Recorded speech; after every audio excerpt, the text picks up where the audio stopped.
Terakhir, Bung Panda mengatakan bahwa ini adalah teater politik, drama politik, ada pelakon-pelakonnya. Kalau namanya drama, namanya teater, pasti ada orang di balik panggungnya, ada sutradaranya. Sutradaranya siapa kalau Abang bisa berasumsi seperti itu? Sutradaranya itu bisa fisik orang, sutradaranya itu bisa satu peristiwa yang menyutradarai keadaan itu. Bisa. Karena peristiwa yang apa, kemudian menerjemahkan pada peristiwa yang apa. Jadi ambil kembali lagi ke tadi. Buat PDI Perjuangan tidak ada kerisauan soal MK. Oke? Oke. Nah sekarang misalnya terus terang aja. Kalau sekarang diobok-obok, terus-terus diusahakan untuk mengapa Gibran, saya takut. Gitu loh. Saya takut bukan menjadi hal yang positif untuk Prabowo. Belum tentu orang itu menjadi hal yang positif. Karena apa? Orang akan antipati, akan sentimen. Kemudian dalam arti kata, kok dikhianati partainya, kok ditinggalkannya apanya, gitu loh. Justru kalau misalnya Abang bilang sentimen, di mana sisi orang bisa sentimen ya? Misalnya kan Abang melihat gitu.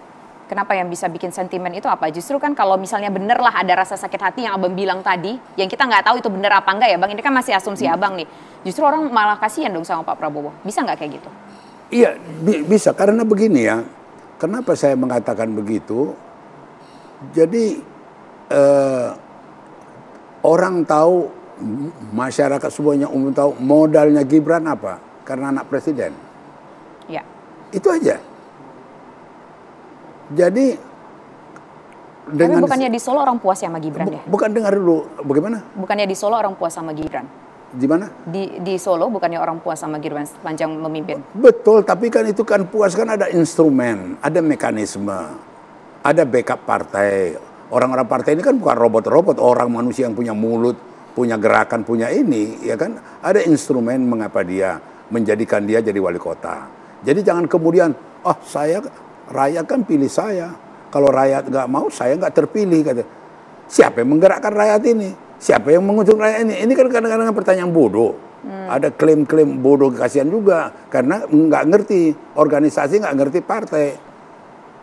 Yang penting saya kan dipilih. Rakyat buktinya. Kalau rakyat nggak mau, saya nggak jadi wali kota. Katanya. Kasihan juga ini anak ini. Tapi gitu. Kalau kita lihat responnya Gibran soal namanya dicanang-canangkan jadi calon wakilnya Prabowo gimana? Kalau kita lihat masih cool aja, saya masih cool aja gitu ngelihat respon-responnya. Nggak, maksud aku begini, sudahlah. Kalau dia mau tegas, ya kan, dikatakan saya mau ini. Kita butuh laki jantan, perfect, mengatakan aku mau ini.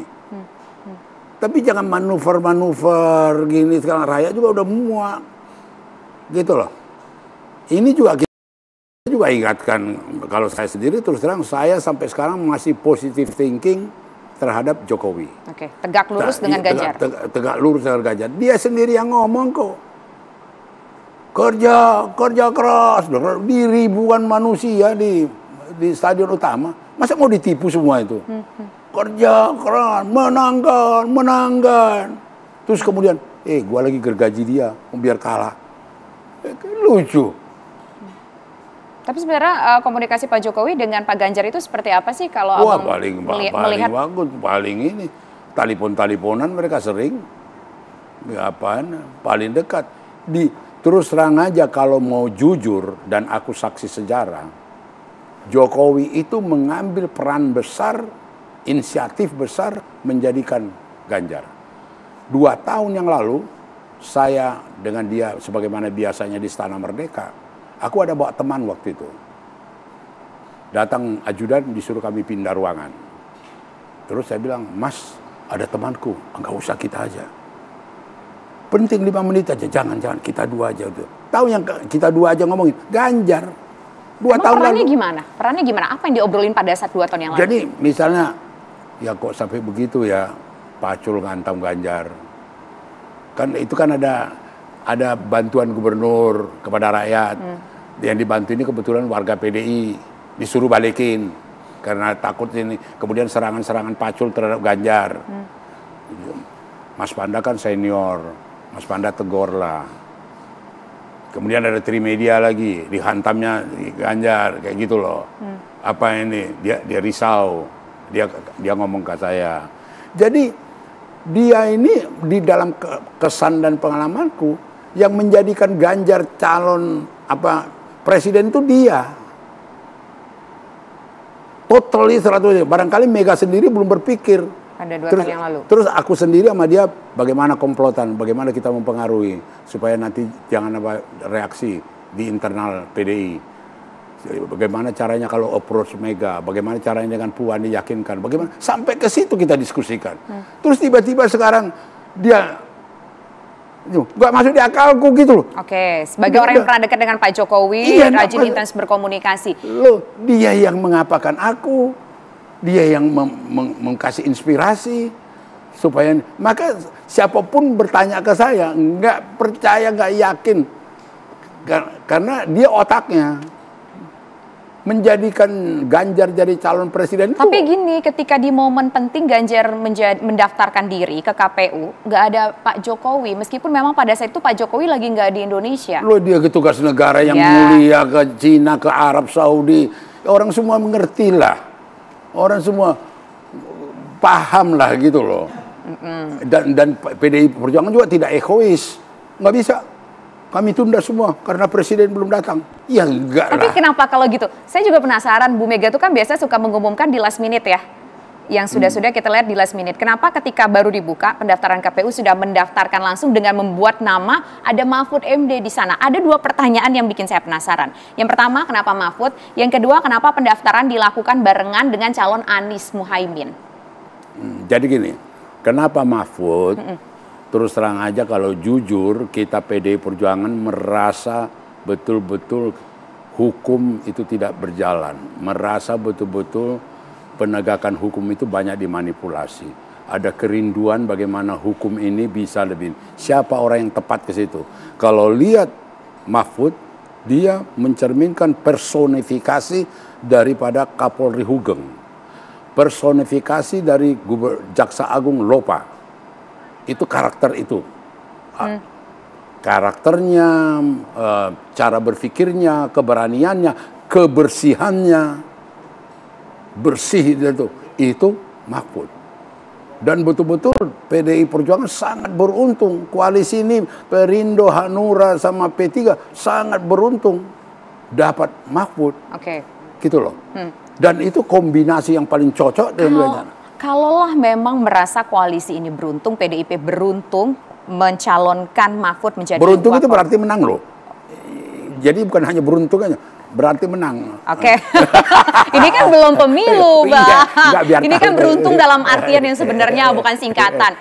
Kenapa nggak 5 tahun lalu aja Pak Mahfud jadi wakil presidennya? Dulu tuh Pak Mahfud sampai cerita kemarin tuh ketika sudah pendaftaran, ini baju putih yang saya pakai, ini baju putih yang seharusnya saya pakai 5 tahun yang lalu, saya taruh di rumah ibu saya ambil lagi dan saya pakai hari ini. Kenapa nggak 5 tahun yang lalu? Kenapa harus sekarang? 5 tahun yang lalu Mega tidak dalam posisi yang dominan menentukan seperti full kekuatan seperti sekarang dalam capres sekarang. Waktu itu terus terang aja ketidaktegasannya Jokowi aja. Waktu dia didatangi Airlangga, dia dulu pernah mau dengan Gus Dur mau bubarkan Golkar, datang kemudian juga siapa si Caimin, dia itu bukan NU.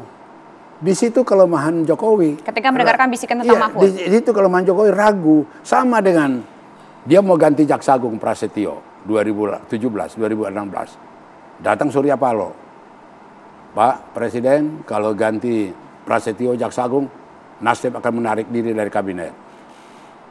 Aku tanya Jokowi, itu Surya Paloh, dia katakan begini, benar itu? Iya. Loh, terus sikap Presiden bagaimana? Biarin aja lah katanya. Itu true story. Mahal 3 tahun spekulasi pemberantasan korupsi dan segala macam dari Jaksa Agung karena gaya dia. Loh, iya. Kalau dia waktu itu tegas ganti Jaksa Agung, udah banyak. Setelah dia diganti Prasetyo, terbongkarlah Jiwasraya, terbongkarlah Asabri, terbongkarlah macam-macam.